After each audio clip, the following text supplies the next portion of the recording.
முழங்கால் வலி, மூட்டு வலியெல்லாம் இருந்ததுன்னா இந்த பிரண்டை தொக்கு செஞ்சு சாப்பிட்டோம்னா டக்குன்னு போயிடும். பிரண்டை செடி இப்படி தாங்க இருக்கும்.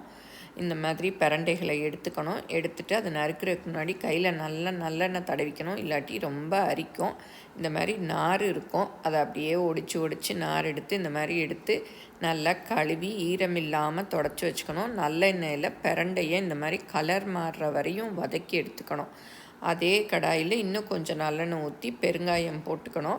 அது நல்லா பொரிஞ்ச உடனே காஞ்ச மிளகாய் அப்புறம் புளி எல்லாத்தையும் போட்டு நல்லா வதக்கிக்கணும். இதோட டீட்டெயில் ரெசிபி அன்னம்ஸ் ரெசிபிஸ் சேனலில் இருக்குது. எல்லாத்தையும் சேர்த்து உப்பையும் போட்டு நல்லா இந்த மாதிரி அரைச்சிக்கணும். அப்புறம் திரும்பவும் கடாயில் நல்லெண்ணெய் ஊற்றிட்டு கடுகு தாளித்து பெருங்காயம் போட்டு இந்த அரைச்சதையும் வதக்கி எடுத்தோன்னா சூப்பராக பிரண்டை தொக்கு ரெடி. இதை ட்ரை பண்ணி பாருங்கள்.